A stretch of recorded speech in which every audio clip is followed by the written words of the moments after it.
किसी ने बड़े कमाल की बात कही है कि इस दुनिया में घूमने के लिए बहुत सारे सुंदर स्थान हैं, लेकिन सबसे सुंदर स्थान है आंखें बंद करके अपने भीतर देखना। एक बार एक साधु एक सम्राट के महल के दरवाजे पर पहुंचे और कमाल की बात यह थी कि उस दिन जो सम्राट था वो बगीचे में घूम रहा था, तो ठीक सामने मिल गया। सम्राट ने पूछा क्या चाहिए। सुबह सुबह का समय था, 8-9 बज रही थी। साधु बाबा ने कहा कि बस कुछ नहीं चाहिए, भर दीजिए। उनके हाथ में एक पात्र था, एक कमंडल था बड़ा सा।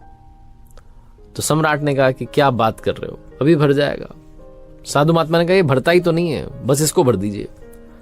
तो सम्राट हंसने लगा जोर से, कह रहे पागल हो गए हो। साधु बाबा ने कहा पागल नहीं होते तो साधु बनते।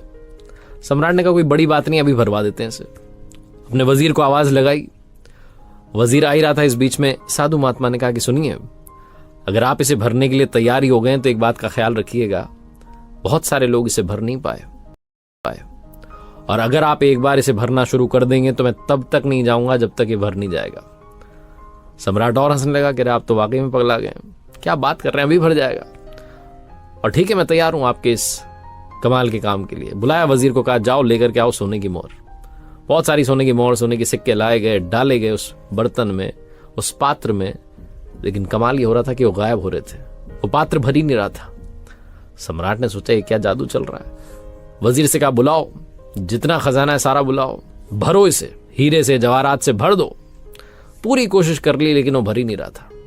दोपहर होने के बाद सम्राट का दिमाग खराब हो गया। उसने कहा ये तो सारा खजाना खाली हो गया लेकिन ये भर ही नहीं रहा है। सम्राट ने ढिंडोरा पिटवा दिया अपनी राजधानी में, लोगों से कहा कि जितना कुछ है आपके पास लेकर के आ जाइए, आज सम्राट की इज्जत पे बात आ गई है। सम्राट हारना नहीं चाहता था, और वो भी एक साधु महात्मा से हारेगा, जमेगा नहीं। लोग आए अपने साथ में जितना उनके पास में सेविंग्स थी, जितना सामान था सब लाए, ला करके डालने लगे उस पात्र में। लेकिन वो पात्र भरने का नाम नहीं ले रहा था। शाम हो गई। शाम में सम्राट को समझ में आया कि अब तो कुछ भी नहीं बचा, अब तो सब कुछ लुट गया है। वो चरणों में गिर गया। साधु महात्मा कहने लगा प्रभु माफ करो, माफ करो, मैं इस काम को नहीं कर सका। लेकिन जाते जाते ये बता के जाओ कि ये जो पात्र है, जो बर्तन है, कमंडल है, किस चीज का बना है, किसमें कुछ टिक ही नहीं रहा है, गायब हो जा रहा है, ये भरता क्यों नहीं है, कौन सा जादू आपने किया। वो साधु महात्मा ने कहा कि कोई जादू नहीं है, ये पात्र नहीं है, ये आपका हृदय है। इसे कितने भी धन से, पैसे से भर दो, ये भरेगा नहीं, हमेशा और चाहता रहेगा। दुनिया का सारा खजाना मिल जाएगा तब भी इसका पेट नहीं भरेगा। अगर आप इसे वाकई भरना चाहते हैं तो प्रभु के सुमिरन से भरिए, उस आनंद से भरिए जो उनकी प्राप्ति के बाद होता है। राजा को जीवन का सार समझा करके वो महात्मा वहां से चले गए। ये छोटी सी कहानी साधु बाबा की, सम्राट की नहीं है, आपकी हमारी है। हमें से बहुत सारे लोग मटेरियलिस्टिक चीजों के पीछे भाग रहे हैं। वो भूल जाते हैं कि हमें सबसे पहले अपनी सोल का, अपनी आत्मा का ख्याल रखना, उसकी केयर करना भी जरूरी है। और ये जो पात्र जिसकी कहानी मैंने सुनाई, ये हमारे हृदय की तरह ही, हमारे मन की तरह कभी भरेगा ही नहीं। हमें चाहे जितना अच्छा मिल जाए, हमें और अच्छे की तलाश रहेगी। तो क्यों ना उस अच्छे की तरफ चलें जो सर्वोत्तम है, जो सर्वश्रेष्ठ है। इसीलिए मैं आपसे कहता हूं कि लाइफ में चाहे जो आप काम करते रहें, थोड़ा सा टाइम अपने दिन भर में से प्रभु की सुमिरन के लिए, जिस भी नाम से आप उन्हें पुकारते हैं, उनके लिए अवश्य निकालिए। एक बार फिर, एक मंदिर के बाहर लिखा था कि बेझिझक अंदर चले आइए, आप पाप करते करते थक गए होंगे लेकिन मैं माफ करते करते नहीं थका।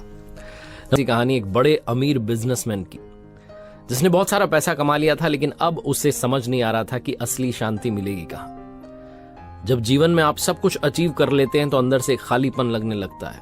तब आपको समझ में आता है कि बहुत कुछ है जो मुझसे छूट गया। उस अमीर आदमी को बेचैनी रहती थी। उसे किसी ने बताया कि एक महाराज हैं, शहर के बाहर एक आश्रम है, वो बहुत सारी सिद्धियां जानते हैं, तुम्हारी समस्या का समाधान बताएंगे। अमीर आदमी पहुंच गया आश्रम में। कुछ दिन तक तो उसे उन गुरु महाराज के दर्शन ही नहीं मिले। फिर किसी ने उन्हें बताया कि आपको थोड़ा तपस्या करना होगा, थोड़ा सा आपको आश्रम के जो नियम है उनको फॉलो करना होगा, आप अपने हिसाब से उठते हैं, सोते हैं, जागते हैं। तो 2-3 दिन और उसने उस आश्रम के नियमों में खुद को ढाला, और फाइनली उसे दर्शन करने का सवाल पूछने का मौका मिला। तो उस आश्रम के गुरुजी थे, उनसे उसने पूछा कि मुझे मन की शांति कहाँ मिलेगी, मैंने बहुत सारा पैसा कमा लिया लेकिन अंदर से शांत नहीं हूं। तो गुरुजी ने कहा कि बस आपको एक काम करना है, मुझे चुपचाप देखते रहना और कुछ नहीं करना। तो सेठ ने, वो जो बड़ा बिजनेसमैन था, उसने कहा ठीक है। पहला दिन उस परीक्षा का, या जो गुरुजी ने कहा था उस काम का शुरू हुआ। वो गुरु महाराज जो थे उस आश्रम के बीच में कुटिया में रहते थे। उस अमीर बिजनेसमैन से कहा कि आप बाहर बैठ जाइए। गर्मी के दिन थे, दोपहरी थी, तेज धूप थी। वो धूप में बैठा रहा और वो गुरुजी अंदर जाकर के कुटिया में आराम करने लगे। पूरा दिन बीत गया। उस सेठ को लगा शायद शाम में कुछ बताएंगे, कुछ बताया नहीं। दूसरा दिन था, फिर से वो पहुंचा, उनके दर्शन किए, उनसे वही सवाल रखा। उन्होंने कहा बस बता दिया, तो मैं चुपचाप जो कर रहा हूं देखते रहो। आज उस अमीर बिजनेसमैन को छाया में बैठने का मौका तो दिया, लेकिन उसे खाने के लिए कुछ नहीं दिया। और उसके ठीक सामने ही वो गुरु महाराज जो थे वो बढ़िया पकवान खाते रहे, थाल आते रहे, नाश्ता चलता रहा, फिर भोजन होता रहा, कुछ ना कुछ खाते रहे, लेकिन उसे खाने के लिए कुछ नहीं दिया। शाम हो गई।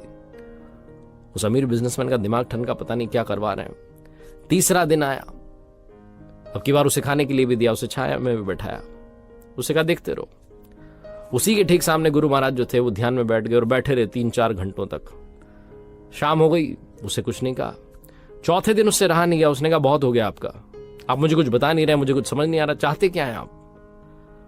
तो उन गुरु महाराज ने कहा कि मैंने तो आपको पहले दिन ही समझा दिया था। जिस दिन मैंने तुम्हें धूप में बैठाया था और मैं अंदर कुटिया में था, उस दिन ही तुम्हें समझा दिया था कि मेरे हिस्से की छांव तुम्हारे हिस्से नहीं आएगी। दूसरे दिन, जिस दिन तुम्हें भूखा रखा था, उस दिन तुम्हें समझा दिया था कि मेरे हिस्से का भोजन तुम्हारे हिस्से नहीं आएगा, तुम्हारे काम नहीं आएगा। तीसरे दिन तुम्हें समझाया कि मेरे हिस्से का ध्यान, मेरे हिस्से का योग तुम्हारे काम नहीं आएगा, कोशिश तो तुम्हें ही करनी होगी। अगर तुम वाकई में मन की शांति चाहते हो तो अपने भीतर झांकना शुरू करो, ध्यान करना शुरू करो। किसी और से तुम्हें मन की शांति मिल जाए, यह संभव ही नहीं है।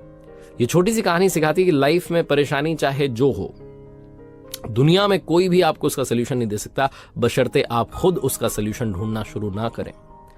अगर आप जीवन में मन की शांति चाहते हैं, अगर आप जीवन में कुछ पाना चाहते हैं, तो प्रयास आपको करना होगा, कोशिश आपको करनी होगी, अपने अंदर झांकना होगा, अपने आप को ईमानदारी से एनालाइज करना होगा और समझना होगा, जानना होगा कि कमियां कहां हैं। उन कमियों पर काम करना होगा। किसी ने बड़े कमाल की बात कही है कि इस दुनिया में घूमने के लिए बहुत सारे सुंदर स्थान हैं, लेकिन सबसे सुंदर स्थान है आंखें बंद करके अपने भीतर देखना। नमस्ते दोस्तों।